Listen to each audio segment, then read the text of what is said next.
What's going on, everybody? Welcome back to the Die Hard MMA podcast. I'm your host, as always, your boy Clint, sitting here with you on a Monday night. Unfortunately, y'all remember the tech issues we had last week? Stupid thing didn't work itself out. I'm going to have to figure this out before the next show because it's really pissing me off. I'm going to be dual wielding again, doing this thing with both my hands. So I do apologize if we're a little bit distracted again this week. We will get it sorted out by next week.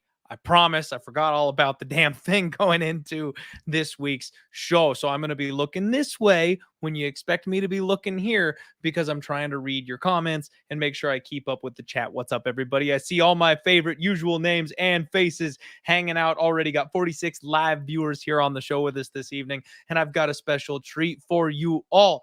Bringing back one of the OG fan favorite guests, one of my personal favorites, my guy, the president of U.S. Integrity, none other than Matt Holt. Matt, what's going on? How you doing today? Clint, how's it going, man? It's going, Matt. I'll be honest. I'm a little tired of losing. I've been getting absolutely shelled in 2022. This has not been a good year for me MMA betting, and I think the worst part about it is that last week I came in with a solid game plan. I had a win secured, and then I ended up locking in 3 bets right before fight time last week, and that's what cost me the win. My strategy going in would have got the damn thing done, but I made one of those the line is off, just win parlays. Of course, that went down in flames because we can't have nice things. And then I got talked into playing Smolka, which, don't get me wrong, I actually think there ended up being some value on Smolka the way that fight played out. But at the end of the day, you can't put food on the table with value. That one didn't get home for me. So I ended up losing about 6 units, going negative 3.99 units for the weekend. I fumbled the bag, Matt. I had it in hand and I fumbled the bag. Yeah, it's been good for me. I played Nascimento. You're playing the old DWCS fade, and that got home at plus 240. And the main events have been really good. I mean, I feel really lucky with Jan this past week. I mean, I'm not sure I was on the right side, although I liked how he was coming on with the calf kicks, but we might have been fortunate to get there because that could have been a Racek decision. I mean, I thought it was 2-0 Racek in the third potentially. But look, it's been great. And, the value on Oliveira, the fact that line dropped all the way down to 130 because the weight issue was amazing. That was amazing value. I had actually played Oliveira at minus 170. And I'm like, I hate to play a guy again and again, right? Because look, any fights, it's only, even if you're 58-42, it's still, you're going to lose 42% of the time. And I was so happy, though, to see it drop that far. I had to play it again. And, this is one of those cards this week where the main event isn't the most sexiest, but all through this card, I found really interesting fights with really interesting betting opportunities, good storylines in the fights, and maybe things that people aren't looking at too much. I couldn't agree more, Matt. This is one of those cards where it's absolutely my favorite dumpster to climb straight on into. This one should be fun. I'm really happy to hear that you hit on that big plus number on the Dana White Contender Series fade last week, Matt. I of course, when the Contender Series fade goes 1-1, I didn't pull the trigger on the winning one. I did take Frank Camacho. I should have just blindly bet both of them. Dominance, on that side of things for you. So I'm glad you cashed that big plus ticket. It definitely would have been nice to play both of them. And I think I'm going to start playing it blind at this point instead of picking and choosing the spots.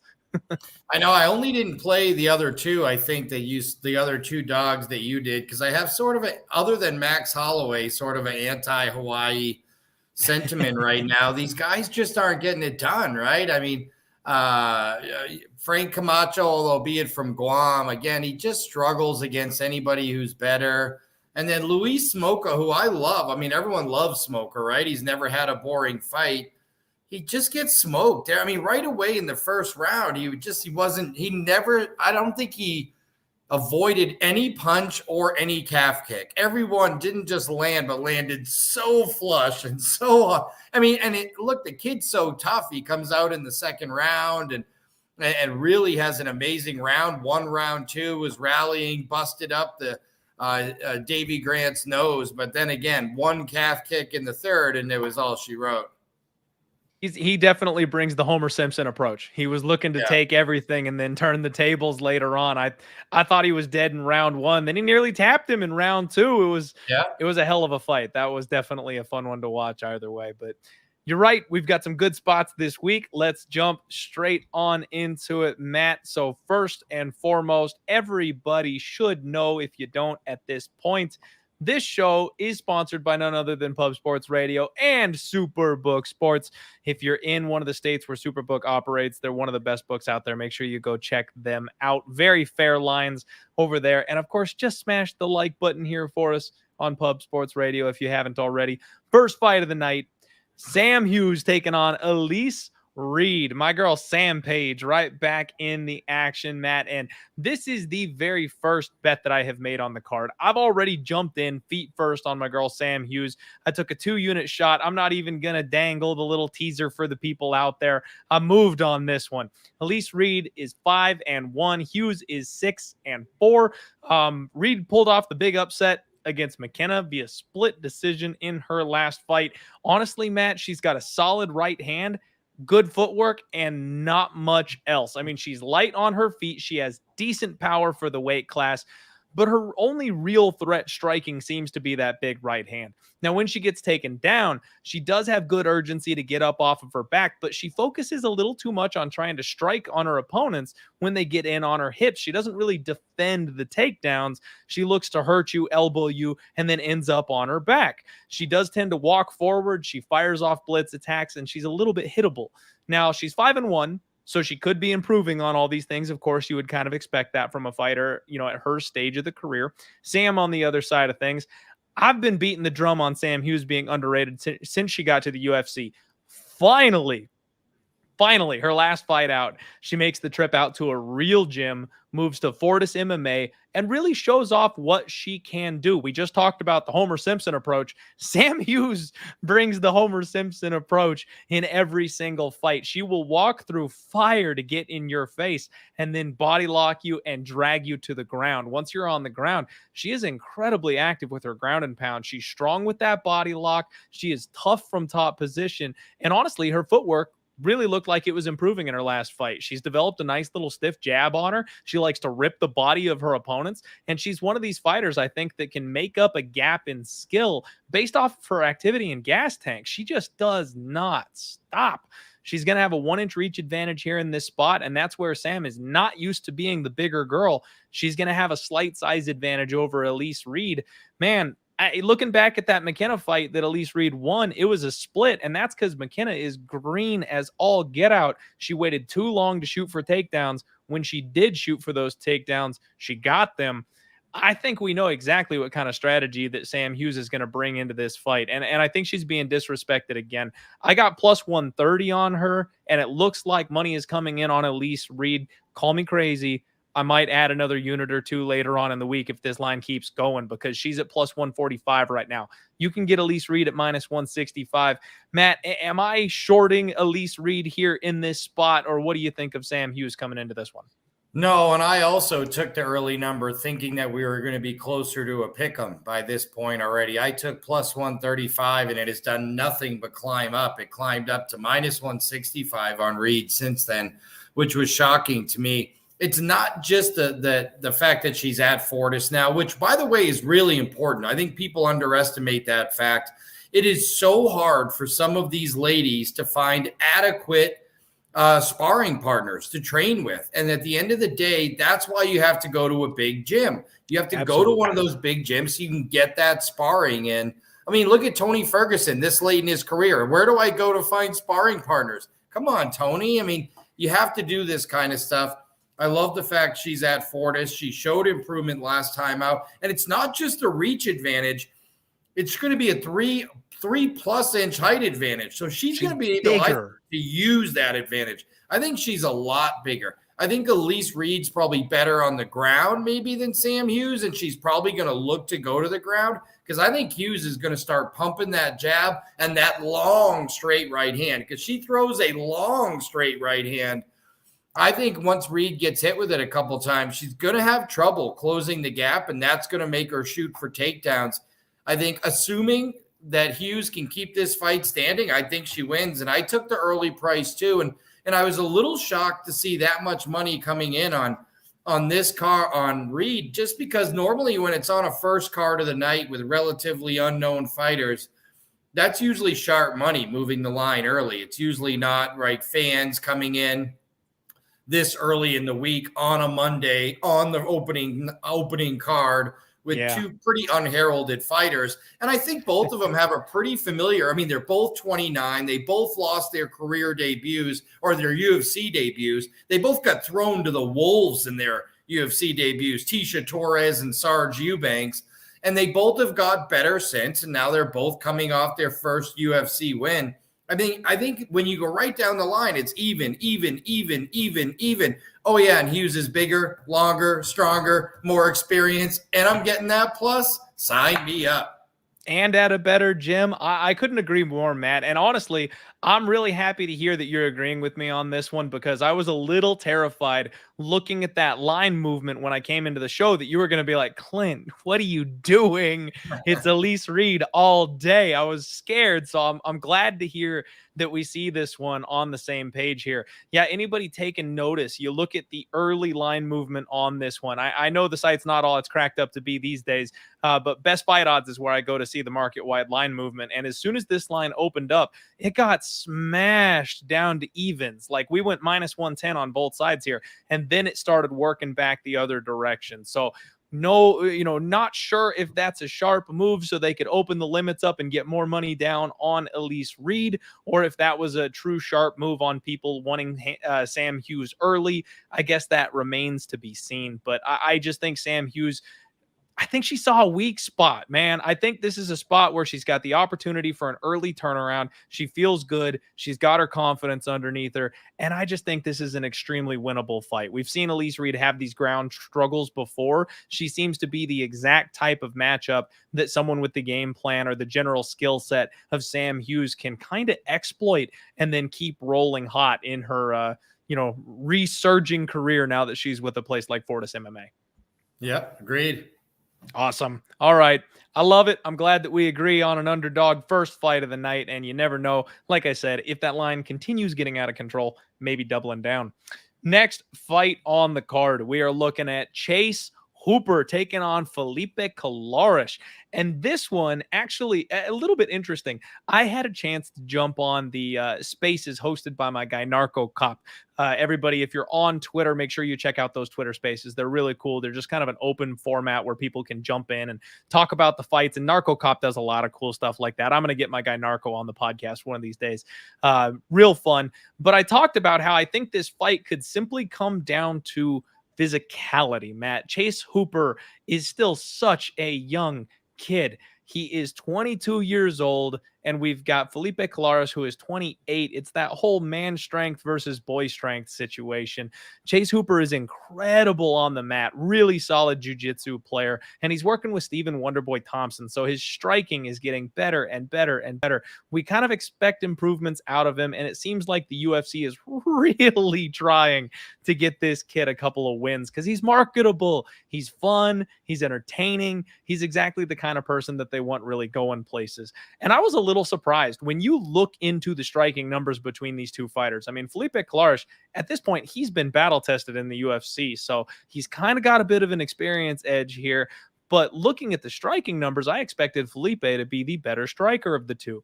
Chase Hooper actually has a 46% striking accuracy with only a 36% striking defense, so not great. But Felipe Colares has a 42% striking accuracy, so he is less accurate on the feet. And he's got a 37% striking defense, which means he is just as bad at getting hit as Chase Hooper is whenever his fights take place on the feet. Hooper's got a 50% takedown defense, whereas Colares has a 43% takedown defense. You kind of start connecting all the dots here, Matt, and it looks like the UFC very clearly is trying to get Chase Hooper a dub. Both these guys are BJJ black belts. Hooper is tall and long for the division. Felipe Colares is actually moving up a weight class for this fight. So even though I personally would think that he has a perceived strength advantage, moving up a weight class, you never know. He might not be the stronger fighter, even though Chase Hooper is a string bean. This smells like a trap. Felipe Colares is minus 170 and Chase Hooper is plus 150. And even though I talked about the strength thing, like I said, on that Twitter Spaces, early read, no research, I was like, this one could just come down to sheer strength and power. Hooper's going to have a pretty decent size advantage. I'm a little scared to be laying minus 170 with Colares here. What about you, Matt?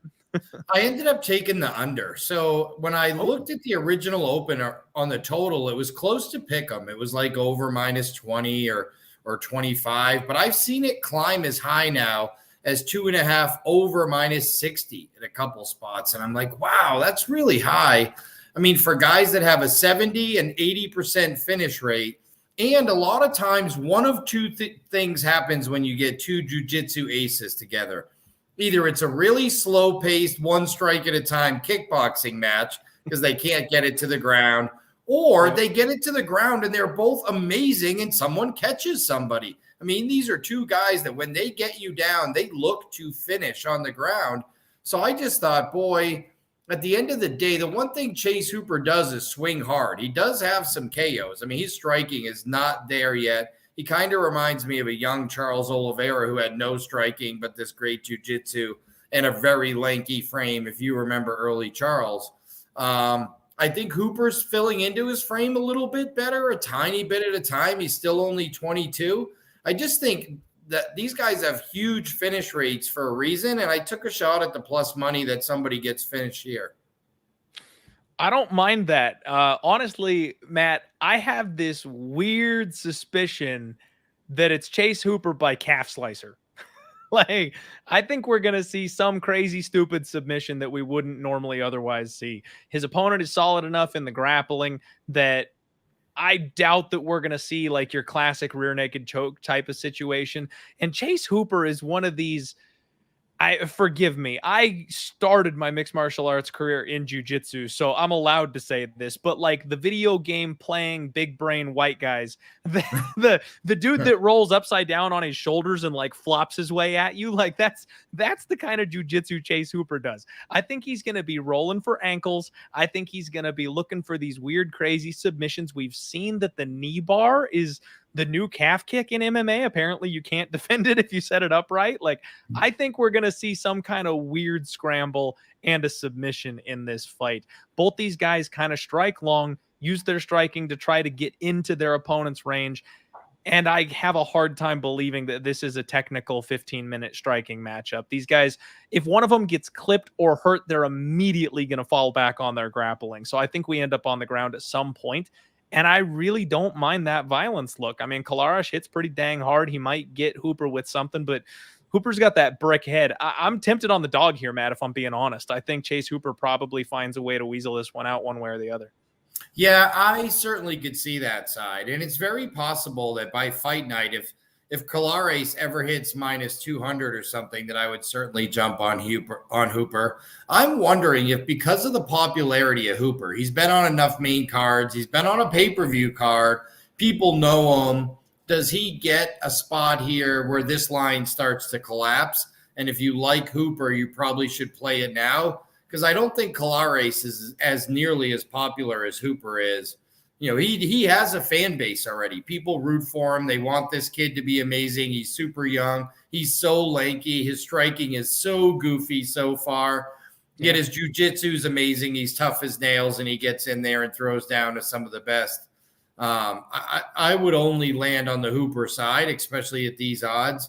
But the only play I have so far is on the under. I just think that this one's going to end with a sub one way or another.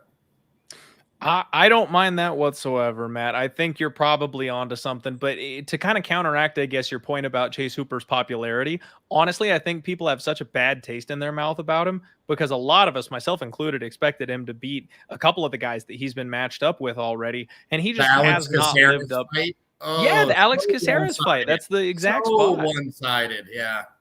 Like everybody was all over Hooper, and this is that spot where he's let you down so many times that now everyone goes, fine, forget it. I'm not betting Chase Hooper, and there's no way he's beating this guy either. I wouldn't be surprised if the casual money continues to roll in on Felipe Colares in this spot, actually.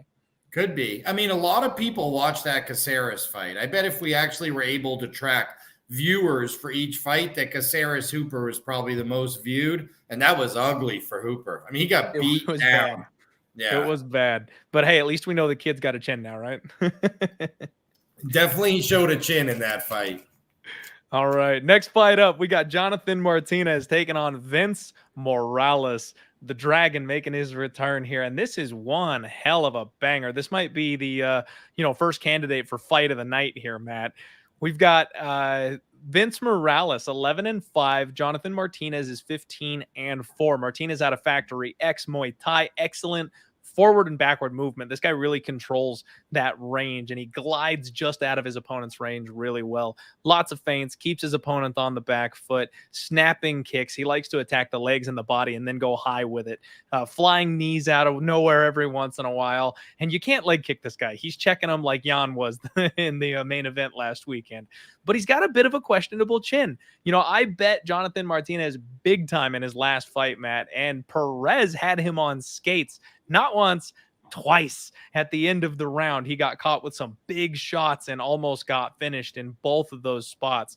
Vince Morales is training out of Davy Grant. Jeez. He's training out of Syndicate MMA, and he's working with Davy Grant, who we saw just had an excellent performance on Saturday. Tight boxing. He likes Martinez. He did. He's got the back class here. He's got the connection with a guy who knows how to beat Jonathan Martinez. He's got a real nice lead left hook. He's a guy that uses his boxing primarily, always touching his opponent, and then sits on a bomb to put them away. We've seen some of his power come to work recently. He's very heavy on his feet. The problem in his last couple of fights, he had no real answer for the leg kicks of Chris Gutierrez. That was a big problem in that fight. He was the victim of the leg kick TKO spot there. He's going to have to kind of walk through the fire here to get through Jonathan Martinez, in my opinion. But he's had a tough schedule so far in the UFC. I mean, he made his debut against Song Yadong, and then he got Amin Zahabi before, that was when we really thought Zahabi was going to be something, by the way. He fought Benito Lopez, who is a big-time prospect. He fought Gutierrez, who is turning into some kind of something in that division. And then Draco Rodriguez was another really highly touted prospect that people thought he was just going to chew apart. These guys have an equal reach. I think this is a very fair matchup, if I'm being honest here, Matt. And the big question for me is whether or not Vince Morales has an answer for those leg kicks. Because if he does, I think he can do what Perez almost did and maybe a little bit better. Right now, Vince Morales is a plus 175 underdog. Jonathan Martinez is the minus 200 favorite. I think this might just be a little bit wide. Vince Morales is a guy that I really like. I cashed the ticket on him knocking out Smoko the last time out, so I'm kind of going back to the well with my boy here a little bit. But based on what we just saw from Jonathan Martinez's last fight, I think Vince Morales kind of poses the same exact threats and can potentially learn from his last issue with those leg kicks, watch the tape of Perez and go, hey, I can do that just a little bit better. Again, I kind of think we have a live dog in this spot, Matt. What about you? I couldn't get on it. I actually thought this fight was, I started going through how this fight, may end up playing out. And the most likely outcome I came to almost every single time was Martinez by decision. And I really like, both these guys, first of all, I like watching. I think they're game. I think they're going to throw down. I think this is going to be a really fun fight.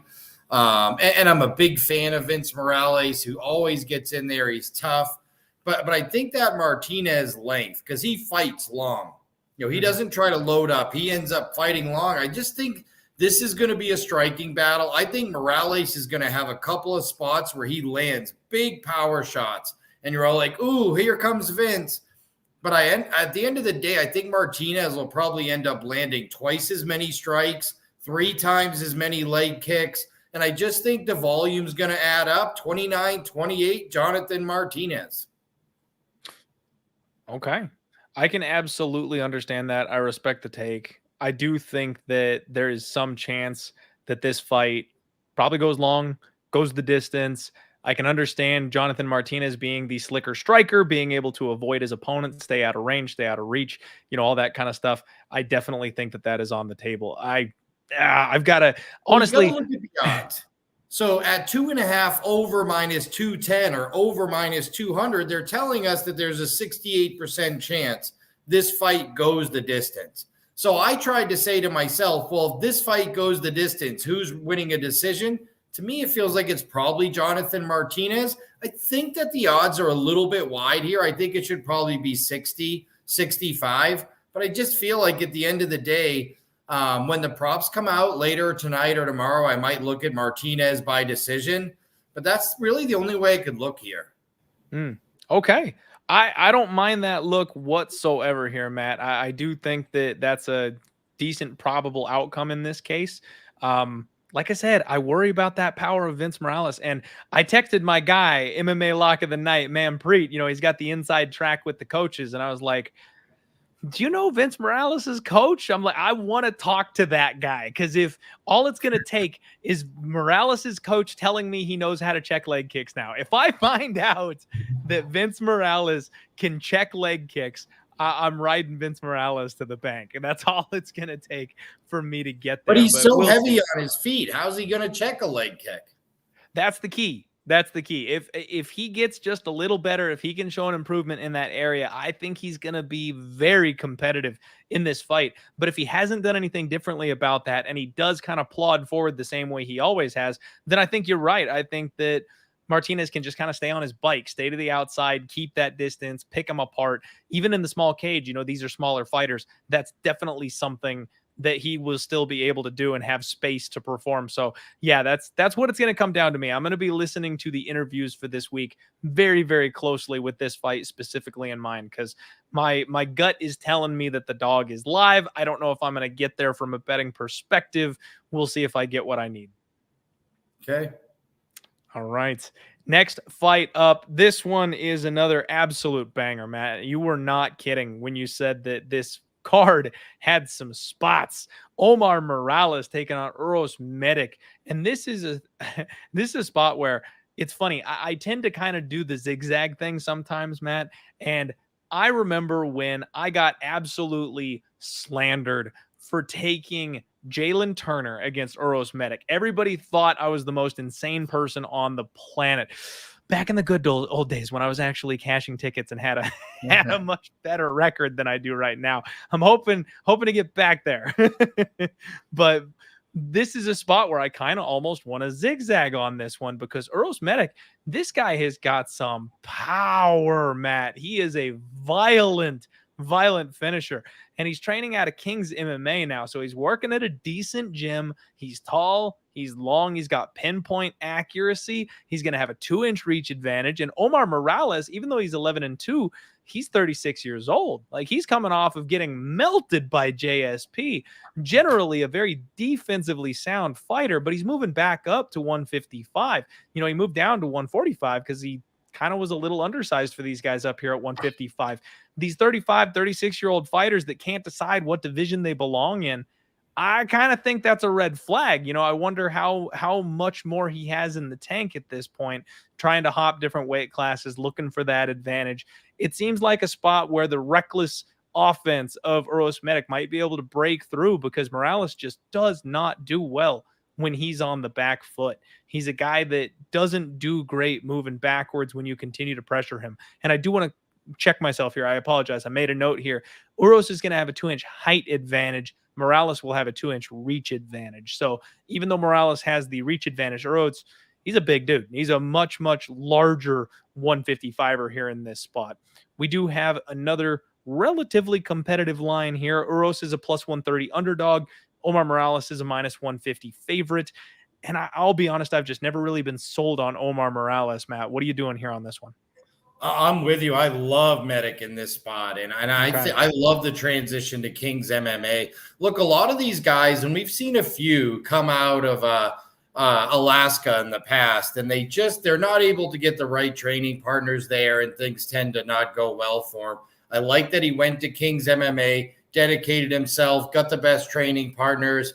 I certainly think he's the better skill level guy here. I don't like those muscly guys that try to go up and down, to your point, going up and down in weight, trying to figure out the weight. And make no mistake, Omar is ripped. I mean, this is one of those guys that you're like, you wonder about if anyone was maybe on something, he has that body, right? That body that makes you wonder. He is so ripped.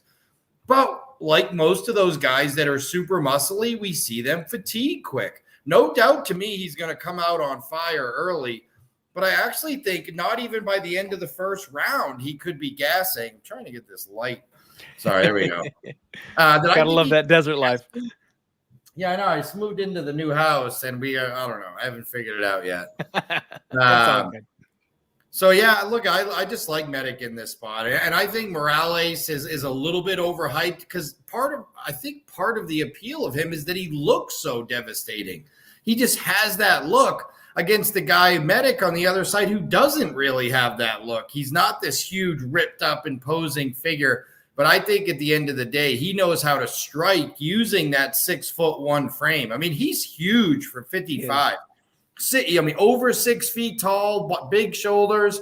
I think he gets it done here, and I think he probably gets it done by knockout. I was going to say one of the comments rolling in the chat here is just for looking for violence. I mean, I can't argue with that whatsoever. I mean, Omar Morales is kind of more of a decision guy these days, but moving back up at 155, you know he's going to have some pop on his punches. I could see this fight ending from either fighter's direction. I do lean Uros Medic in this spot as well. You know, we got past the Dana White Contender Series fade point of his career. We had a successful one there with Jalen Turner, but I think this is the spot where he kind of shows up and he really shows what he's made of.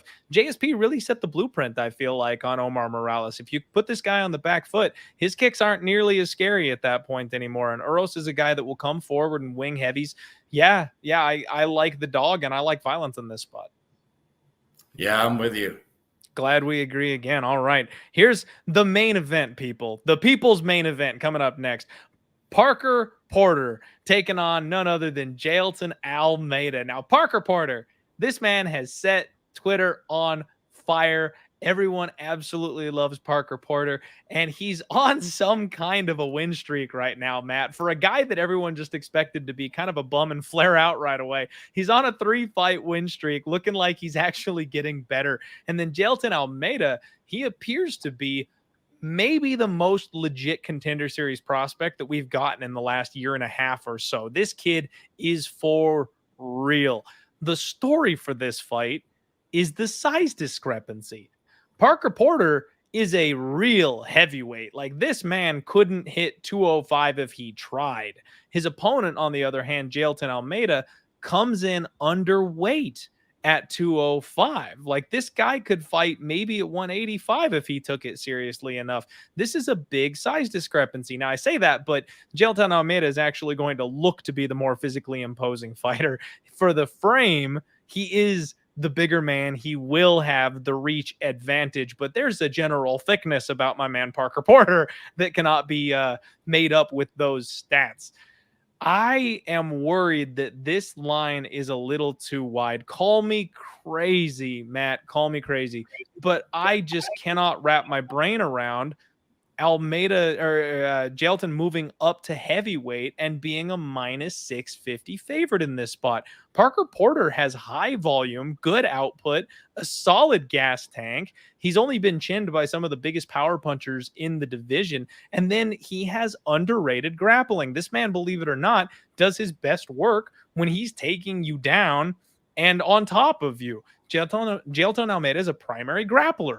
I wonder if he will actually be able to take down someone like Parker Porter and control him over 15 minutes.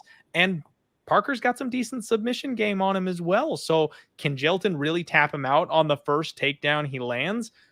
Potentially. I'm not saying no. I'm not saying no. But if he doesn't get him done that first time going down, is he going to be able to sustain 15 straight minutes of top pressure and takedown to hold a heavyweight down? I don't know. This is a dogger pass spot for me, Matt. I can't see how I can lay the favorite. I almost think you have to bet the underdog. And I get that it's crazy. Everything's going against Porter, including the fact that he's 38 now. I mean, he's getting near that 40-year-old range. He's definitely an aging guy to go along with everything else. But I think, look, to you, everything you said is true. That his gas tank's great. He's probably, he has a good chin. I think the other thing that's going to be interesting here is that he's so short. You know, Almeida's like 6'4.5", and Parker Porter, they say he's 6 feet tall. I'm not sure he's really 6 feet tall. I think he's like 5'11", 265. They're stretching it. It is hard to take down a bowling ball, and that's what he is. I think if Almeida fails on a couple of takedown attempts against this could be a long night for him. We could see some gas tank issues for Almeida. This could turn into a really ugly grinding affair, and Parker Porter will become very live very quickly. You know, this might just be the live bet spot of the night, Matt. We talked about it a couple times in the last couple weeks. I'm now trying to like pre-plan my live bet spots. And Parker Porter may be a guy that you want to wait until after the first round to bet, because if you get in there on him after he's proven that he can either defend the takedown or stay safe on the ground, he could take this fight over in rounds 2 and 3. What will the odds be then? Exactly. You won't get the same plus 400.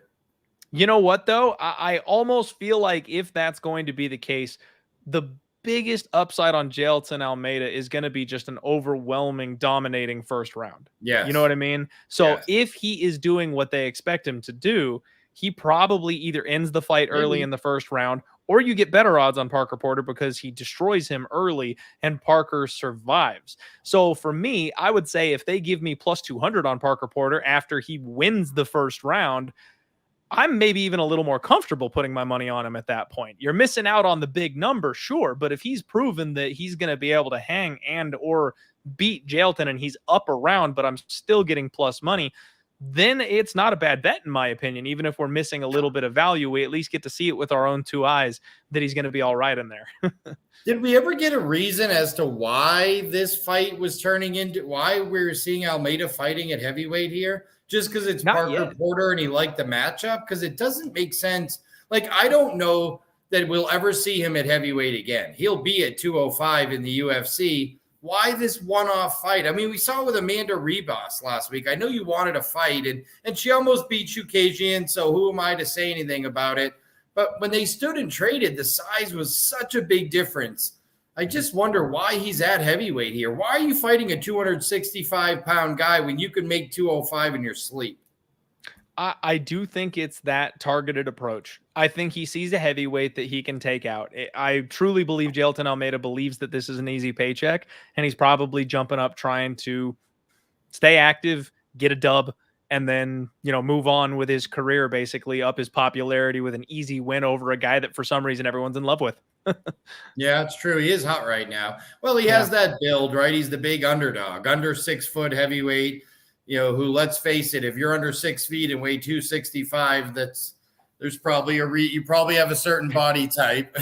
He's our new Roy Nelson is what it is, Matt. Yeah, that's right. And everyone loved Roy, except he doesn't have the power that Roy does. That's the only problem with Parker Porter. While I like him, he's not a one punch thump you out guy. He's more of a grinder, wear you down through strikes. Yeah, we'll see. I mean, it's dog or pass for everybody, right? Agreed. Dog or pass for everybody, and probably a decision for the dog. I mean, even though he's fighting a smaller guy, like you said, we've discovered that Parker Porter can't seem to bust a grape. He just does the volume thing. So, yeah, kind of expecting if he's going to do it, it'll be a 15-minute decision, just being the more active, volume-based guy. Yeah. And, you know, speaking of live bets, Matt, if I can cry just a little bit for the people's enjoyment here, I had Yong locked in at plus 375 in the third round on Saturday. Wow. And I had my thumb over the send button. Oh, you didn't get it in. I didn't get it because the knee blew out right as I was putting it in. I was about to have like a monster comeback. I had a unit and a half ready to go, and then it froze, and I went, why is it not letting me bet this? I look up at the TV, and there goes the knee. I was this close. What a weird step, too.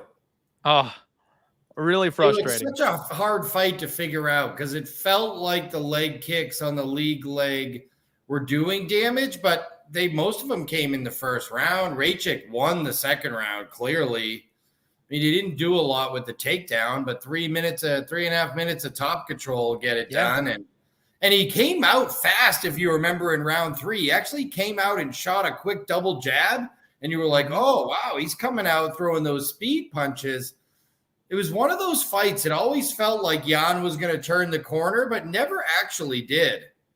That's exactly why I was going to bet it at that point, Matt. It looked like, just to the eye test, it looked to me like Jan was getting bigger in the cage. You know what I mean? He was starting to steal the momentum, even though that second round clearly went to Rakic. I thought that Jan was starting to get the better of the exchanges. He was landing the better of the shots. You could see the big man starting to fade and slow down a little bit, that I was like, oh, Jan is going to come on late in this fight. So I was right there and ready to get that gorgeous number on him. So bummed I missed out. If anybody jumped in live on Jan, they were just gifted a gigantic plus number with that knee blow in the way that they did. Unfortunate. Definitely hope that Rakic heals up quick. You hate to see athletes go through that kind of a thing. Yeah, that's not good. You don't want to see a guy. Look, he's fought a lot of guys at 205, Rakic. He deserved to be in a number one contender fight, and I felt bad for him that that's how it ended. Agreed. I was definitely bummed for him in that spot. Hey, everybody, real quick, we're going to take a short break to hear from a couple of our sponsors. We'll be right back to wrap up the rest of this card for you.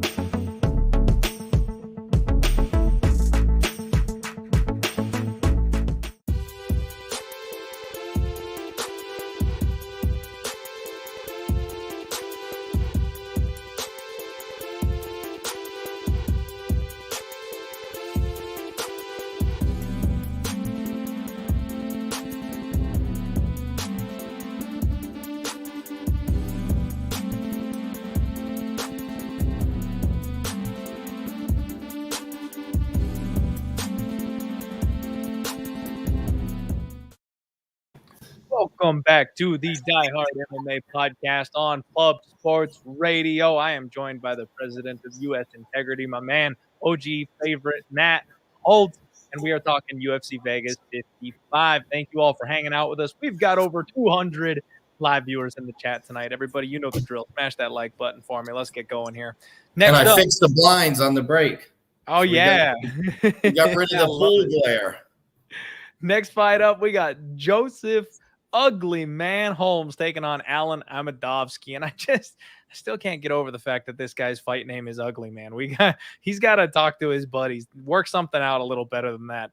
Holmes is a guy who, I'll just be frank with you guys, I cannot believe he is a minus 200 favorite right now. We're going to get into it. But dear God, I can't imagine laying minus 200 on Joseph Holmes in almost any situation. We hit the successful Dana White Contender Series fade against Joseph Holmes in his last fight out. He's a BJJ brown belt. He is a very dangerous grappler, and he trains out of Glory MMA. He's got a good solid body kick, but he's a bit low volume, and he's one of these come from behind heroes, Matt. Like, he is always behind on the cards. He is always behind on the volume. And then if he gets in a scramble, gets your back, he'll choke you out. Like, you can't count on this guy being a front runner. You can't count on him being ahead. And if I'm being honest, he doesn't make good use of that gigantic frame that he's got either. He's got a 6-inch reach advantage here in this fight, but he almost got put down by Pickett in his last fight. Like, I bet Pickett very confidently in that last fight. It was disrespectful that he was the underdog to this man, and he damn near got him out of there with punches, and that's something Jamie Pickett doesn't do to anybody. Alen Amedovski is 8-2, and the reason for this line is the long layoff. We haven't seen this guy in years. He's pulled out of 3 different fights for injuries and COVID. Now, he is training over at All Stars MMA with guys like Hamzat over there, and in his last fight, he did make the poor choice of biting down on his mouthpiece and trading with John Phillips. That's not going to end well for anybody.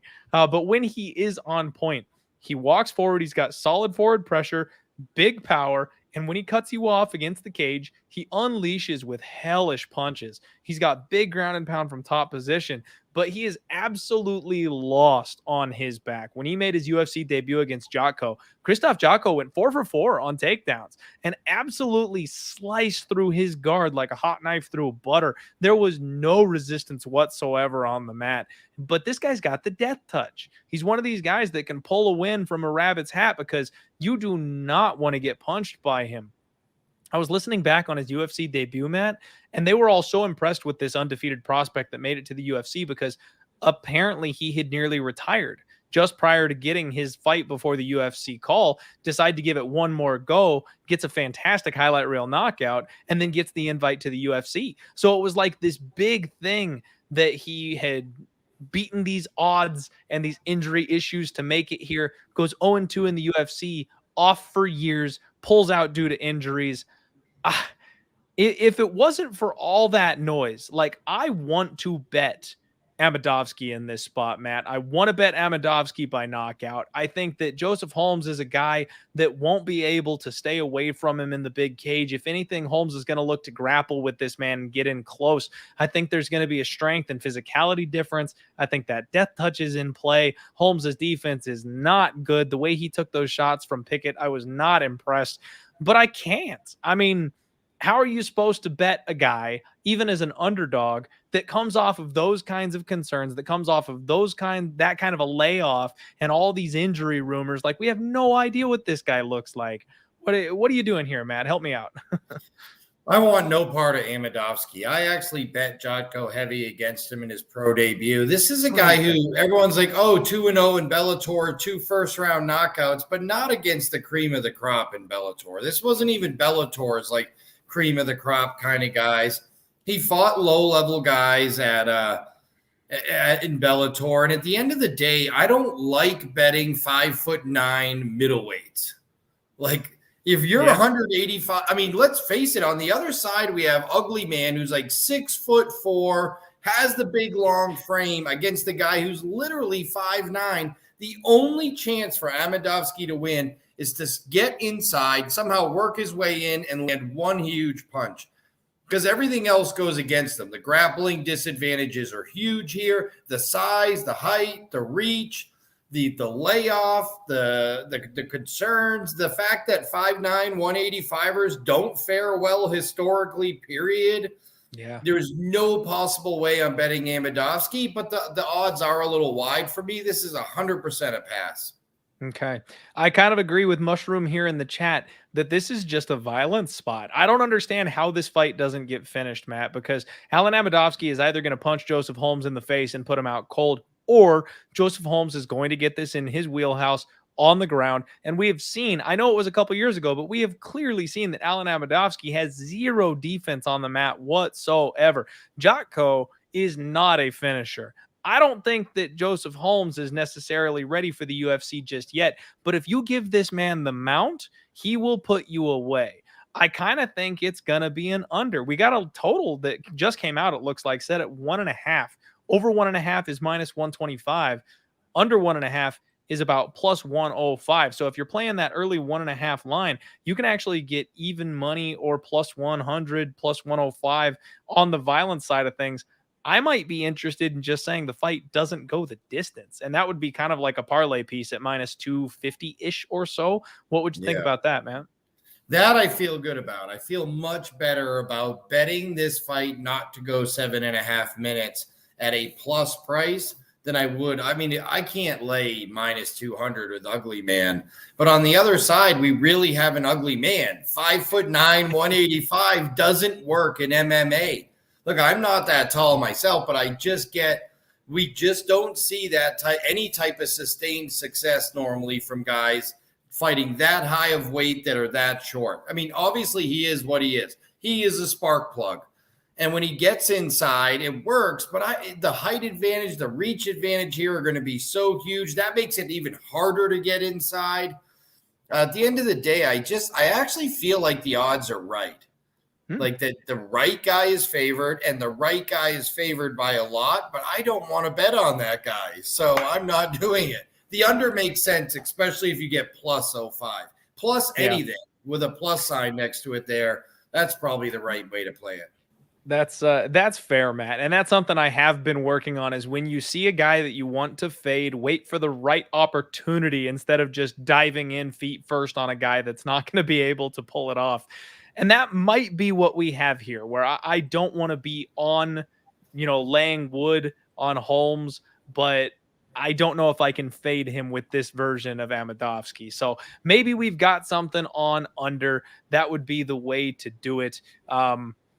I'm gonna lean violence, and for the sake of the show, like I'll give you my pick. I'm gonna pick Alen Amedovski. Believe it or not, I'm gonna say Amedovski by KO. I doubt I'm betting him. If anything, I'll be doing the under in violence here. All right, next fight up, Eryk Anders taking on Yong Park. And this is a fight that's gotten a lot of attention in the gambling Twitter sphere very recently. I see a lot of love for your boy, Eryk Anders, out there. He seems to be a very, very, I don't want to say public underdog, but a very popular underdog so far this week. Right now, Yong Park is opening up as the favorite. He's minus 210 at Superbook Sports. Plus 180 is Eryk Anders as the underdog. And y'all know I love your boy. I've got a soft spot for Eryk Anders. I still owe you a beer, Eryk. We weren't able to hook up last time. I promise one of these days I will make good on that beer. It's going to happen. The man is 14-6, and he's moved out to train at my absolute favorite gym, Fight Ready. Again, I expect improvements. Fight Ready just does things to people. You're training with high level training partners, Cejudo, wrestling, like they will make you a better version of yourself over at Fight Ready. Absolutely. And I think that was the biggest thing missing from Eryk Anders the last couple of years is he's always been that athlete first, big fish in a small pond, things of that nature. And he never really got out of his comfort zone to improve. Now he's finally at a world-class gym with world-class training partners. Maybe we will finally see some upside from Eryk Anders. He likes to walk you into the fence.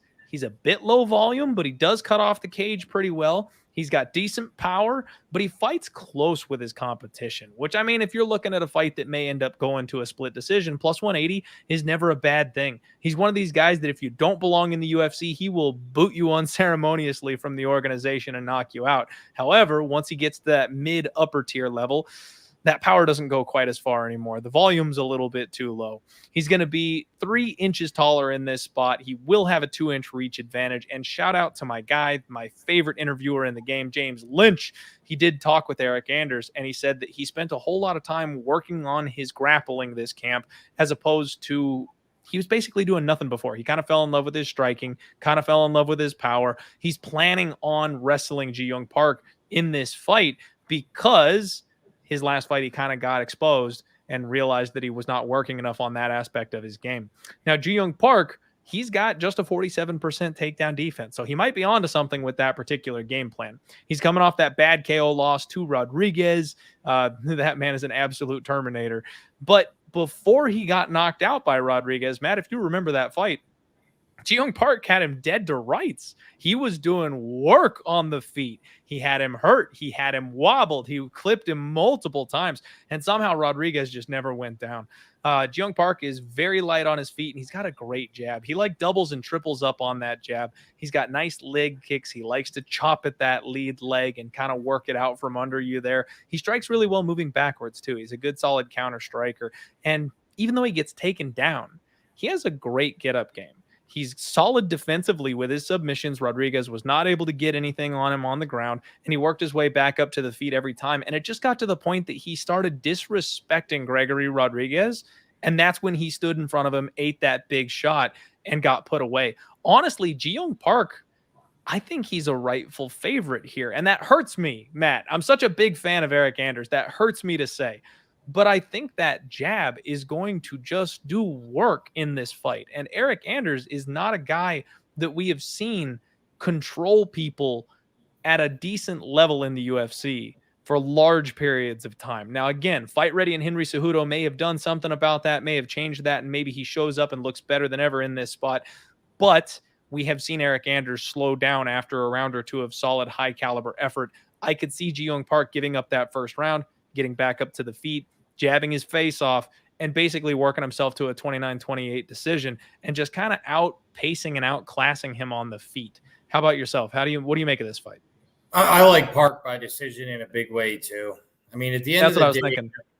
yeah, at the end of the day, I just, remember that Darren Stewart rematch? They ran that fight back, and all he did was clinch him against the fence, and he had a strategy to win a fight. Okay, I get it. But boy, in order for him to win nowadays, one of two things has to happen. Number one, he has to be really boring because he's just clinching you and stalling the action out because he doesn't throw enough volume to win fights, and he doesn't really have the active ground game to like win fights on the ground. So he either stalls you against the fence and turns it into a 10 punches thrown per round, slow paced affair, or he has to hit you with one bomb. And that's all Eryk Anders is at this point. I'm sorry. I know he has such a big fan base, but that is Eryk Anders at this point. Super athletic, sports a good chin, doesn't have a submission game, stalls people out against the fence, or lands a bomb. I just think he's going to get his eyes jabbed in. I mean, I could see him having swollen eyes, big puffy cheeks here, eat about 60 jabs in this fight, and lose a decision. And maybe to your point, he does come out on fire and gets him in the clinch, gets him up against the fence, lands a little dirty boxing early. But I think as the fight wears on, round 2 and 3, Park easy, clear, unanimous decision win for Park. I like Ji-Young Park by decision in this spot myself. I really do. And I do also think that a lot of the way we've looked at some of these other fights on the card so far, we've been talking about violence and under.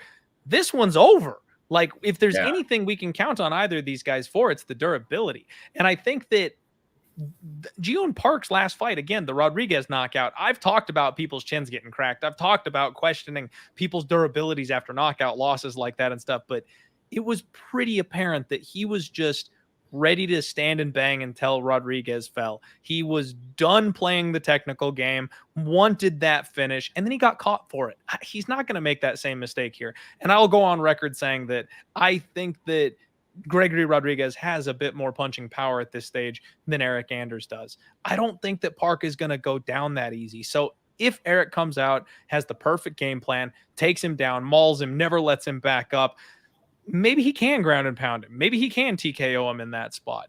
I personally don't see it, and I do think this fight is going the distance. I expect Ji-Young Park to be the one that gets his hand raised.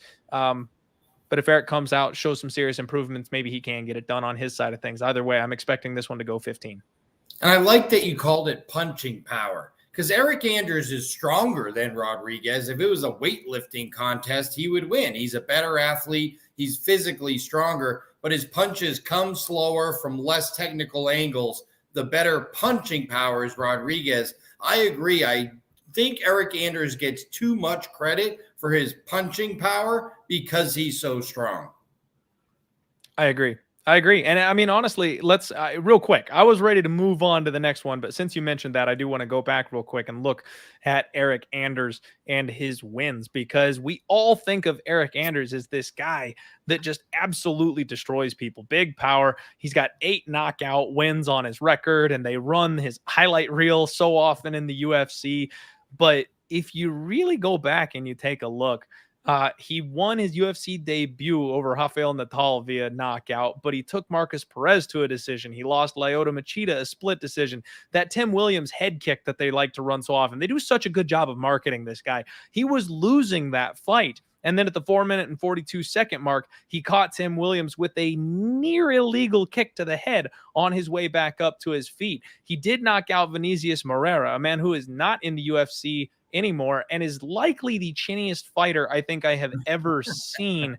He was about to KO Darren Stewart. However, that did not happen because of the illegal knee. And then in the second fight, they went all 15 minutes. Darren Stewart showed how tough and durable he is. I don't know if he would have got that knockout. So he actually ends up being much more of a decision fighter once he takes that slight step up in competition.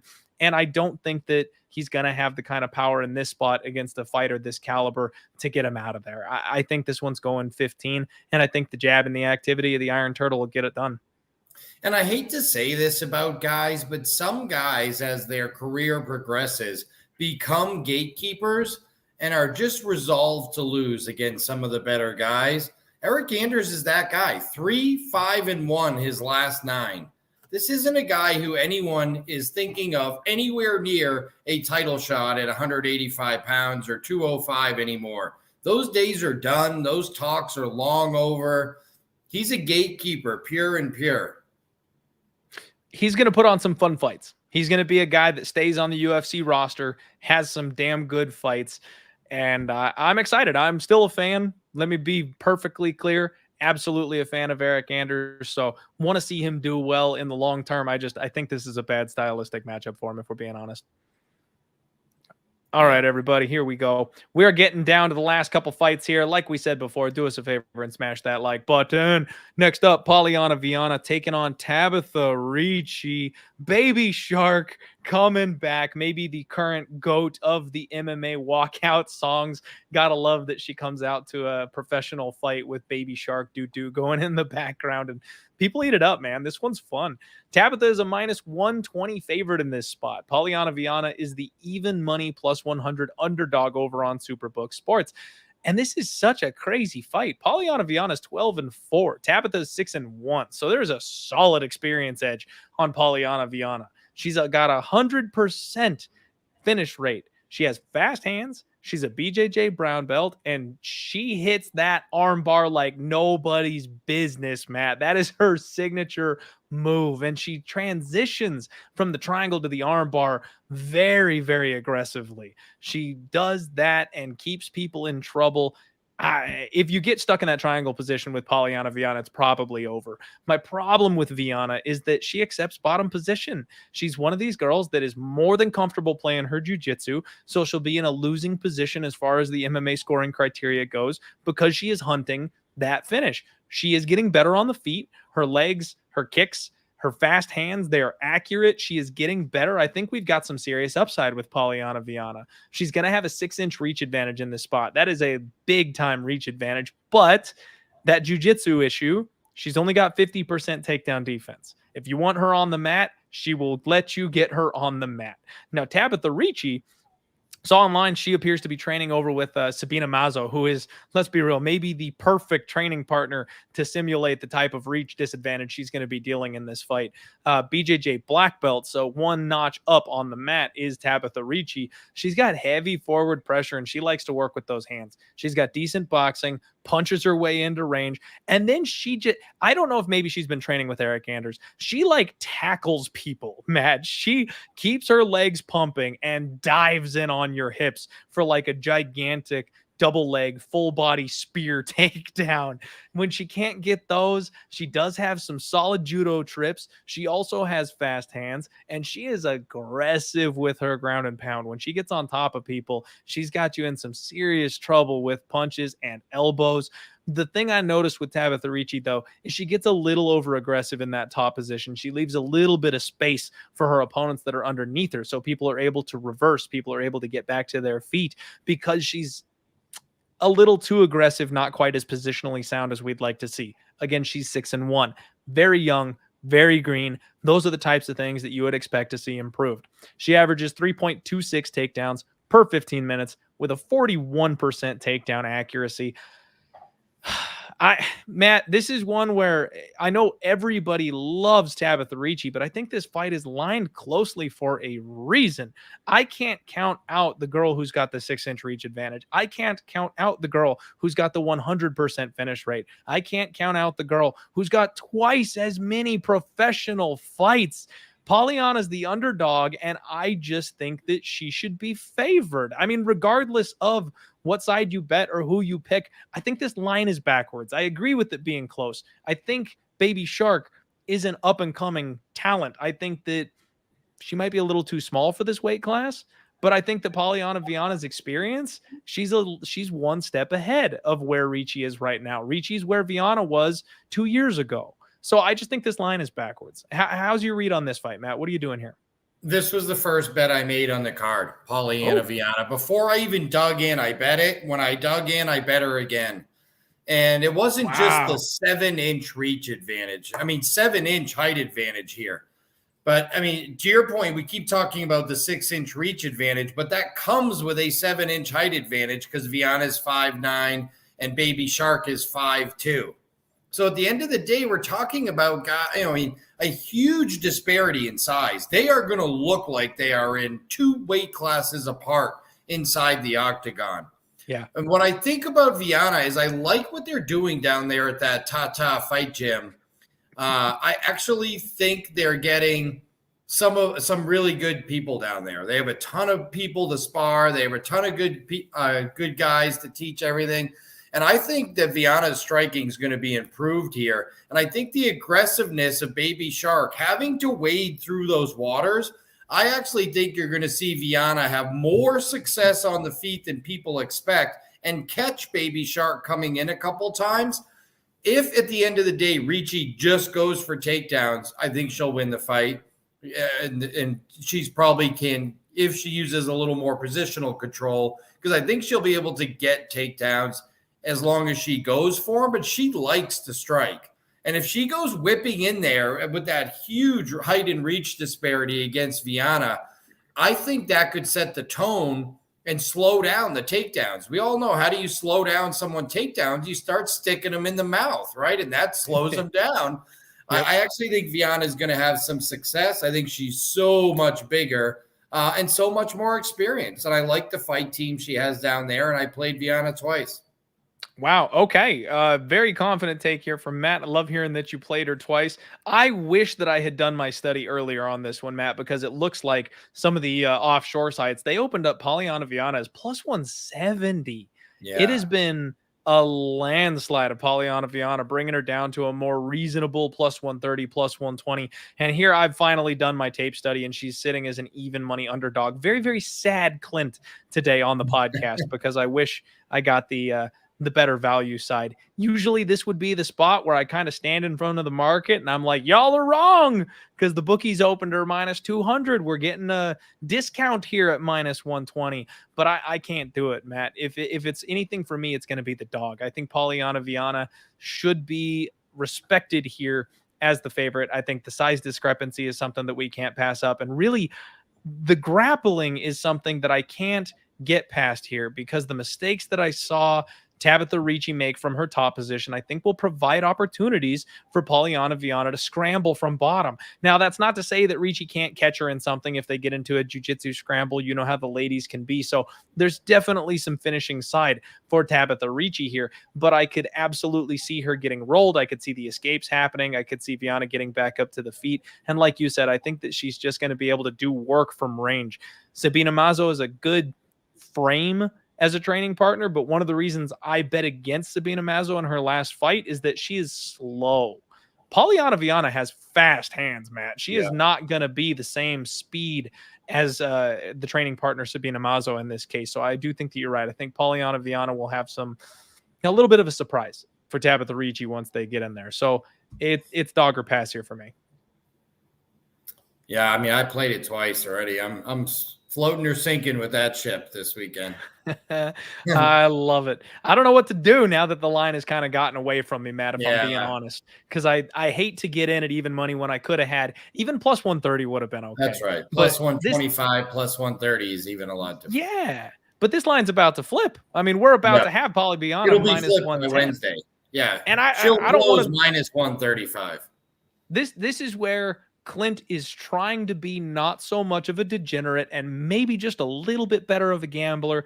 That's a spot where you've missed the boat. You know, if you bet the favorite when it was an underdog for a month leading up to the fight, you kind of missed out in that spot. So I'm a little sad. I might end up passing on this one just because I can see the buy low argument for Tabatha Ricci in this spot. Maybe I bet violence, Matt. Maybe I just look for one of these girls to get finished, because the way they fight, I definitely think there's an opportunity for one or both of them to get caught at some point. Very much so. Yeah. Here we go, folks. Last 3 fights on the card. Chidi Njokuani taking on Duško Todorović. And this fight will be a banger as long as it lasts. Continuing the theme here, I like violence in this spot, Matt. Chidi Njokuani, he's coming in hot off of his debut where he knocked out none other than Marc-Andre Barriault, a guy that a lot of people really just counted as being made out of steel. This is a guy that we all doubted in his last fight because Chidi handled him so quickly. I thought his brain would have been rattled and his durability would have been shaken after that. He showed us that he is nowhere near rattled. He's still fine. So Chidi just caught him on the button. And honestly, I bet Chidi that night, Matt. I'm looking back on that one and I'm kind of counting my lucky stars. I'm like, if that punch doesn't land just perfectly, Marc-Andre probably just does what Marc-Andre does and gets in close, gets the body lock, pins him against the cage. Like, I think that was a lucky win for me looking back on it. But Chidi is big, Matt. He is huge at this weight class. Strong Muay Thai, hard teep kick, likes to attack the body, nasty leg kicks. He does well in the clinch, big knees in there, but he's another guy that doesn't do well in boxing range and doesn't do well moving backwards. If you pressure him, he doesn't have the range to get the offense off that he wants, especially if you sit in that boxing range and he can't quite get the clinch grip on you. He really struggles in that little middle zone there. You look back at his run in Bellator, I mean, it was just a couple of years ago. He was getting walked down by John Salter. I mean, this guy, if you put him on the back foot, does not do well. He was Rafael Carvalho's only win since 2018, Matt. Rafael Carvalho is 1-6 in his last 7 fights. The one win came over Chidi. Like, we all might need to pump the brakes on Chidi and Njokuani just a little bit here in this spot because he's proven that he can be beaten. He's got 3 knockout losses, 3 submission losses. He will have a 6-inch reach advantage here in this spot. And I've been the guy trying to fade Duško Todorović here in the past. He's 11-2, incredibly aggressive finisher. This guy is always looking to put his opponent down for good. He relies on his head and his movement, and he relies on that chin. He's got a little bit of that tall man defense, which kind of scares me for him here in this fight because of that 6-inch reach advantage. He's been clipped once, but then he went a full 15 minutes with Gregory Rodriguez. So I kind of wonder if maybe we see this in MMA sometimes. Chins are a weird thing, Matt. Sometimes somebody gets clipped, gets put down, gets knocked out cold, and then they come back and they look like it never happened before because they just got touched on the button. He might not be chinny. He might be a guy whose chin we can rely on, and he just got caught the one time by a big hitter in Punalele. So, you know, this is a spot where I'm not quite sure what to do, but I know I don't want to lay this kind of chalk on Chidi and Njokuani. I think we might be getting sold a bad bill of goods because he got such a big knockout over a guy who does not get knocked out. I think he might be getting a little overhyped. Minus 200 for Chidi and Njokuani in this spot. Duško Todorović is a plus 175 underdog, and he's a BJJ black belt, a guy that puts a pace on people with constant pressure, and he's got a good gas tank. Call me crazy, Matt. I know I've said it on damn near every single fight this week, but I think we have a live dog. I think if Duško Todorović comes in here with the game plan of either grappling or just putting Chidi on the back foot, I think he can cause Chidi some serious problems. I've gotten my hand caught in the cookie jar a couple of times looking for these, mid to low tier underdogs, but Chidi and Njokuani is a guy who's really paid his dues, never really amounted to what people expected him to. He's finally here at the UFC, and he's facing a young kid who can really show some improvements. Duško is a raw talent that fight to fight is the right age to be improving, whereas Chidi, he's 33 years old. He's on that tail end of his prime. He's kind of the completed version of himself that we're going to see. I think with the right game plan, Duško Todorović can probably get this one done. Maybe violence is the better answer because one of these guys probably goes down, but I do think that there's some value to be had on Duško Todorović. So I'm completely biased here. And by the way, we're having a housewarming party Saturday. If you could make it out, it'd be great. Bonner and Griffin are both coming out from the Hall of Fame. Oh, no way. Side. Yeah. But the problem here is I am really good friends with Chidi's trainer, Nick Blumgren. I mean, Nick and I are super close friends. If not for the fight Saturday, Nick would be at the party too. If anyone wants to come, hit me up on Twitter. I'll give you my address. But anyway, I'm so close to Nick. And I remember when Chidi was in Bellator, how unhappy he was. There were some issues with his brother, Anthony, and some stuff happening there. And Chidi didn't really want to fight there. He went on a good run, if you remember.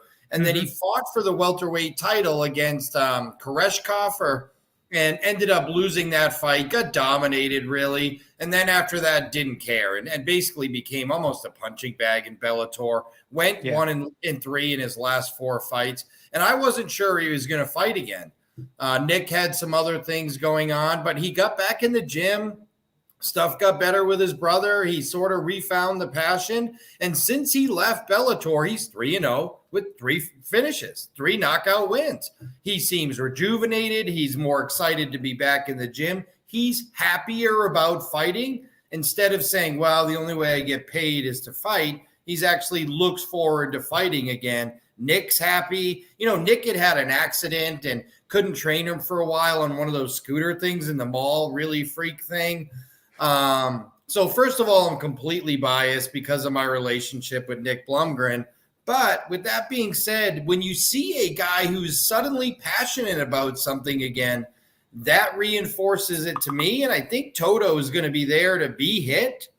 So I think violence is probably the way to go. Although Chidi showed a good chin through the years. He could take a pretty decent shot. I think this is Njokuani by KO. And I think it could be a head kick KO. I think that's how he sets it up. I think he might go calf body, head, good night. See you next time out. But that's my super completely biased opinion. And I'm not betting on the fight because of my personal relationships. Thank you very much for the disclosure there of the bias. We always need to make sure we hear that. I totally get it. I think on the feet, he's definitely live for that knockout. And like I said, Duško, he just leans straight back. That tall man defense where he relies on just barely getting out of the way of the punches, that ain't going to work against Chidi. He needs to come in with, long.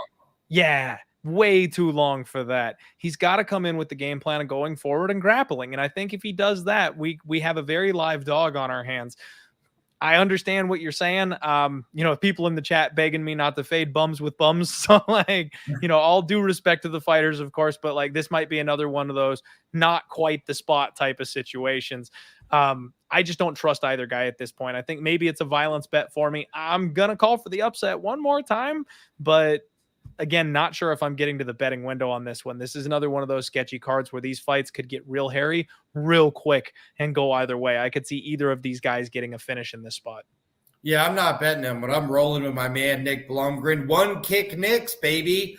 One of the best gyms. Yeah, that's a great gym in Las Vegas. A lot of fighters actually went through there. People don't realize the amount of fighters that have gone through One Kick Nicks and in Las Vegas. Kevin Lee, Stephan Bonner, some guys that have really gone there to sharpen their kickboxing over with Nick Blumgren. And Chidi's just another example, and that's my guy. So I'm rolling with Bang Bang here.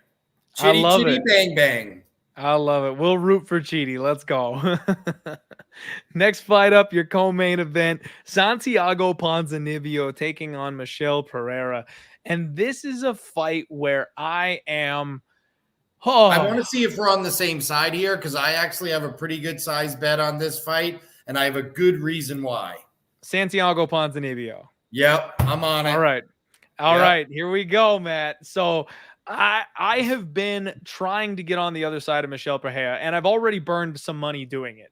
He's a guy that he's a size bully. He is an absolute monster when he gets in there at this weight class. He's shown that he's got a chin. He's shown that he's got a gas tank. He seems to just be able to always get it done. He's had a couple of really close fights against some guys that, I may have been a little too high on. I'm a big fan of guys like Chaos Williams. I thought that fight was close enough. It could have gone the other way. I'm a big fan of Nico Price. We've all seen what Andre Fiallo is capable of doing. This guy's got a chin on him. All these big power punchers just can't quite get him out of there. But the fact is, all these fights are close. All these fights are competitive. Santiago Ponzinibbio is not a wild, young, up-and-coming green striker. He's a methodical veteran. He's a guy that knows how to play that pace game. He's training out of American Top Team. He's got those nasty leg kicks. He coming off that split decision loss against Jeff Neal that really could have gone either way. And he bounced back from the Jing Liang knockout loss with a beautiful win over Miguel Baeza, where he really just kind of did what he needed to do to get the fight done. I think this is maybe finally the spot that I can take advantage of Santiago Ponzinibbio. Not Santiago Ponzinibbio. I can use him to take advantage of the holes that I've been kind of seeing in Michel Pereira's game. I think finally we get that level up where this guy can do all the right things, chop the leg, stick and move, grind him out, and just be a better volume striker, especially as the fight goes late. We've seen Pereira really slow down in that third round before. I think Pons might be the guy who can finally get it done. I think this is one of the real steals, and this is a lesson for people in sports betting in general, that the only way you get value anywhere is if for whatever reason the side you're backing is undervalued. How does that happen? Losses with excuses where you can say, well, this is a fluke loss or something. Here's the story on Santiago Ponzinibbio. 7 straight wins, almost to the number 1 contender to fight for the welterweight title. Then he has a life-threatening infection, which turns into a broken toe, so he can't run or train any cardio, and then he gets COVID twice. And after having no broken toe, so he can't train, a life-threatening infection, and COVID twice, obviously his cardio is going to suffer. He comes back too soon and gets knocked out by Jingliang Li. And now he's just starting to get back into training, and you could see wins a fight, has a super close fight with a really talented guy in Jeff Neal. I know he's 35 now, and we've probably seen the best Ponzinibbio. There's probably no improvement, but I think the Ponzinibbio we saw against Lee and even the 2 fights after weren't 100% Ponzinibbio because he was still coming back from so much. Life-threatening infection, broken toe, double COVID. I mean, this guy didn't train cardio for almost 2 years dealing with all of that. I think now he's had over a year of full training, back into full training camps. I think we're going to see that same Ponzinibbio that went on a 7-fight win streak and knocked out Neil Magny because he was dominating people at 170 then. I think that Santiago comes back because now there's been enough distance between the double COVIDs, the broken toe, the life-threatening infection. He's had enough time to really because these guys don't get back into full-blown elite top 5 fight shape in 6 months. It takes time. I think he's had that time. I finally think we see that same Ponzinibbio who is right there in the title mix at 170, and nothing against Michel Pereira, but he has never been close to the title mix in anything, never mind 170. I think Ponzinibbio at a basically a pick'em is a steal. And that's how you get value because of all the crap that led to that knockout loss. I'm with you, Matt. I'm with you. This one, it's one of those ones where, again, I'm scared to go back to the well because I've just been wrong so many times. I keep trying to be on the other side of Michel Pereira, and I keep getting burned. I keep on losing my money. So it feels bad to just line up and do the damn thing again. But what always gets me is it's that last one where I go, okay, fine, forget it. I'm not fading him. I'm betting on him. And then that would have been the time to zag. I end up losing, my money betting on the guy that's cost me already. Well, he's at his peak. I mean, this is the peak betting performance in terms of betting value in the marketplace. Pereira's never been higher. I mean, never been higher. And Ponzinibbio's never been lower. 1 and 2 in his last 3. But if you can make the excuse, if you believe in the excuse that the life-threatening infection, the broken toe, the double COVID helped lead to that 1 and 2, because the 7-fight win streak before was real. The knockout of Neil Magny was also real. So if you believe in the excuses that led to that 2-year gap with all the issues, then you have to believe you're getting value with Santiago Ponzinibbio. Yeah, I hear you there, Matt. And I mean, the other thing maybe we want to consider is this fight going the distance. What we've seen from Michel Pereira is even though he looks like a finisher and he started that way, he's really turned into more of a greasy decision machine in his last couple fights. He cares about winning all of a sudden. Instead of a good show, he's made a point to start winning fights. He's not just the entertainer anymore. And Santiago Ponzinibbio, as much as we love this guy for being the big power threat finisher that he is, you know, he KO'd Neil Magny, but like you said, he's been kind of ramping up, being back to his old self. His last couple fights have been close, contested decisions. He's shown off that his chin is not completely shot. He's okay. He can take a punch, but he also isn't really overextending and getting those big finishes like he did back in the day. And let's be real, you know, some of those guys, Gunnar Nelson, let's see, who else did he finish? He got Court McGee back in the day, which that's a damn impressive finish because Court doesn't get finished by anybody. But he did go to decision with guys like Zach Cummings and Nordine Taleb. Like, this might be an over spot. We got a minus 160 on the over 2.5. How do you feel about that? I like the over. I think you're on to something there because Ponzinibbio has always been a tough guy. But at the end of the day, he's 35 now. Inevitably, he's definitely not still getting better, probably at 35, especially, you know, as a smaller weight at 170. So I don't think he carries that same power, but I still think he has a great jab, laser beam right hand, great kicks to the legs, to the body, upstairs if he wants to bring them there. And look, Pereira has great footwork. He's hard to hit clean. I mean, he moves a lot. His footwork's good. His anticipation's good. I could see this actually going to decision with Ponzinibbio just being the more accurate striker and throwing more volume and winning 29-28. I can absolutely see that as well. And I mean, you look back on Santiago Ponzinibbio, his last couple fights, you know, 91 significant strikes against Jeff Neal, 121 significant strikes against Miguel Baeza. You know, Michel Pereira did finally cross that 100 significant strike mark against Andre Fiallo. Fiallo basically became a punching bag after gassing out due to short notice, you know, in the last couple rounds of that fight. But before that, Michel Pereira only had landed 92, 44, and 88 significant strikes in a fight. I do think we can probably expect to see at least a little bit of a volume edge from Santiago Ponzinibbio. Yeah, I agree. And a little bit of a technical edge as well. I mean, Pereira's always been the wild man. He's the guy that goes for the crazy finishes. But I think Ponzinibbio's technical striking is very, very crisp. I like it. And Justin with the big call here might want to go Pereira by head knocked off, and it's 1,000,000 to 1 apparently. So wherever you can find that one, go ahead and just head straight into the third row for poor old Santiago Ponzinibbio. All right, glad we agree on that one, Matt. Main event time, everybody. Smash the like button for me. Holly Holm taking on Ketlen Vieira.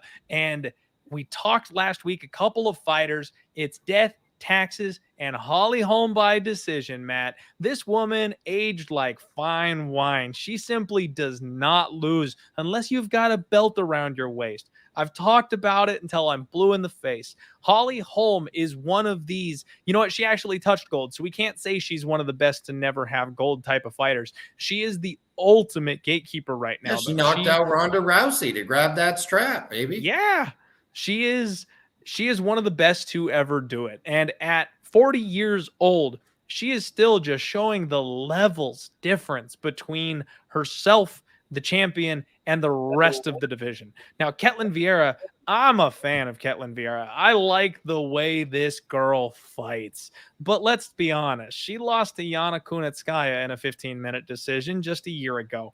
I have no confidence whatsoever that she can come in here and beat Holly Holm. Holly Holm treats, you know, one thing that everyone always goes to, and myself included, when you're talking about Ketlen Vieira, it's that takedown defense. If this fight is getting on the ground, it's because Ketlen wants it there. You are not taking her down. Well, Holly Holm has a massive variety of ways to get the fight to the floor. She's got trips. She's got judo throws. She's got the wrestling. If anyone's going to take her down, it's someone like Holly Holm. And then even then, fall back, nuclear option. Holly Holm treats the cage like it's a floor, Matt. She will walk you back up to that fence, and then she will just keep you there. Holly has zero issues making a fight as boring as humanly possible if she gets her hand raised at the end of the night. And that's something that, while it may not be fun to watch, as gamblers, we should be a massive fan of, because you can put your money on Holly Holm knowing that she will do exactly what she needs to do to get a win at the end of the night. I'm trying to make a case for the dog. Everyone knows I love hunting my dogs. I play devil's advocate on this show constantly. and I'm having a hard time finding a path to victory for the underdog Ketlen Vieira in this spot, Matt. Outside of some kind of a fluky submission, how does she win this fight? She has way less experience. She got left hooked to hell by Irene Aldana just a couple years ago. She barely got past Kat Zingano. She lost to Yana Kunitskaya. Her most recent win was over Miesha Tate, which, while I think relatively impressive, Miesha is not who she used to be after coming back. And her best win before that was Sajara Eubanks, who we know doesn't even belong in the same weight class anymore as her. The resume difference is staggering. I don't know how you do anything but take Holly Holm in this spot. And she has problems with bigger strikers. So, I mean, how is she going to handle Holly, who's such a crisp, maybe the best technical striker we've ever seen in 135 pounds in women's MMA. Obviously coming as a professional boxer, a professional kickboxer, her striking is so good and so technical. I don't know how she wins at the end of the day. I don't want to lay that price with a 40-year-old. I don't want to lay that price with Holly because we have seen that she can be outworked. I mean, she doesn't throw as much volume as you'd expect from someone who's a professional boxer for that long, but she just wins fights. Unless you are the best in the world, you do not beat Holly Holm. And this doesn't feel like the spot where that changes. This feels like the UFC needed a main event. Holly's a big enough name. Let's try to get Holly a win. And oh, by the way, that sets up a potential Nunes Holm 2 at 145. Because you know what? We should defend that title every once in a while we still have that division. Or it sets up Holly Duran to me again. There's plenty of fights for Holly. And oh, by the way, she's the perfect person every time you suddenly don't have a main event for a fight night. Who can we get to fight Holly Holm? And honestly, you were talking about how Holly Holm can be a little underwhelming at times. Matt, her last fight, she put up 154 significant strikes. Like, I know we say fighters don't tend to get better when they're older, but Holly Holm is a very cerebral fighter. Like, she is actively pursuing getting better even at the age of 40. We have seen her in these low volume staring contests, these clinching battles where, like I said, she's content to just grind the clock away. The fight with Shevchenko. Oh man. Yeah. And then she comes out against Irene Aldana and goes, "Oh, I'm low volume. Okay, hold my beer." Yeah. She outstruck her opponent by 90 significant strikes. Like, I just can't make an argument for anything but Holly Holm in this spot. I'm considering just loading up on the chalk. You can parlay piece her if you want to. I love me some Holly Holm, and I'm definitely thinking it's favored or passed for the main event here. I know this is one of those main events where please don't be trailing. I don't want to have a down night going into the main event because you could see yourself, oh, no, all right, Holmes, I'll get it. I'll just get it back with Holly Holm in the main if I need to. And, it's fighting, so anything can happen. But, I hope I'm ahead going into the main so I don't go chasing with Holly Holm. Tempted to just back the dump truck up to get it all back on the main event. I don't want to parlay it with anything. I just literally, I feel like at that price, the value is actually with Holm. If you would have told me, what do you think this number is? Don't look at any odds. I'd be like Holm minus 280, 300. But you can get much lower than that. And that feels like maybe right here, the value is actually on Holm at 230. Ooh, I'll tell you, there's some favorites in the 200, 220 range on this card that are stinky. This one feels like she's a very deserved favorite of that range. I agree. And even though we've seen the one time Ketlen Vieira, she got knocked out by Irene Aldana, that's not really Holmes' style. I mean, even when she knocked out Ronda Rousey, that was a head kick that, from Ronda's perspective, really came out of nowhere. Nobody was really expecting that move at that time. Holm is not much of a knockout artist historically in the UFC. I kind of feel like if you're going to try and bring this price tag down, Holm by decision, it's about even money. Kind of like our girl Chukagian last week, you just count on the better fighter to be better over the course of the fight. I don't think that either of these women is really going anywhere. I don't know that Ketlen Vieira is capable of finishing. She got knocked out by Amanda Nunes, but hell, she went 25 minutes with Cyborg back in the day. I mean, It takes a dump truck to take this woman out. And even her last sub loss was that crazy finish against Miesha Tate at the literal last second in the 5th round, a rear naked choke. Fight.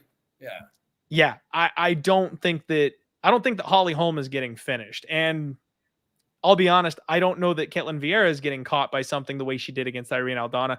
I think this one's probably going over. I think Holly Holm even money plus 100 is kind of this week's Chookagian spot. Although Chookagian was a sweat last week, bro. that was you make it sound so. That was a sweat, bro. I wasn't sure which way that decision was going to go. That one was very tight, Matt. I will say that I had it 29-28 for Ketlen Chookagian. It was a fight that, for me, I would classify that one as close but clear. I thought Chookagian won the fight, but at the same time, I couldn't argue against someone scoring at 29-28 for Amanda Ribas. If you told me at the end of the day that Ribas won that fight on 2 out of the 3 judges' scorecards, I'd have been pissed that I lost my bet, but I couldn't have cried robbery. Like, that was a close fight. Yeah. Rounds 1 and 2, both with Ribas getting that control time. You were like, yeesh. But yeah, it was super close. I also thought Chookagian won 29-28, but it was tight. It was sweaty for sure. Yeah. You hate to sweat like that, and that was my biggest bet of the night too, Matt. So I didn't even play like Chookagian by decision. I laid the lumber with her. I did too. I was so sweaty when but I ended up going the right way. I thought there was a chance that, the way Ribas doesn't really like getting hit, I thought we might see the first knockout for Ketlen Chookagian. So I was like, I'm not going to mess with the decision prop. I'm just going to load up. I'll eat the chalk this week. And was I terrified when Ribas was screaming in the 3rd and actually landed something. Like, if she just stole that round in the fight with some screaming warrior princess super hooks, oh my God. Yep. Oh, it's so sweaty. But she got it done. I had a bad feeling going to the cards on that one. Very lucky to pull away with that win. Hey, everybody, that's UFC Vegas 55. Thank you all so much for hanging out with us tonight. Once again, want to say thank you to my guest, Matt Holt, for giving us his time this evening. Matt, if you want to let the people know what you've got going on or where they can find you, I'll pass it off to you at this point. Yeah, I appreciate it, Clint. Thanks very much. And, we run usintegrity.com. We work over there. Pretty much every professional collegiate sports league and all the operators in the country. I just like coming on and breaking down the fights, my man. Gotta love it. I definitely appreciate your time as always, Matt. It's always fun talking these fights with you for sure. Thank you, everybody. One more time, do us a favor, smash that like button on your way out the door. Y'all have a great week, and hang around here on Pub Sports Radio for the best betting content on the net today. We'll see you for the usual shows a little later in the week. Let's roll.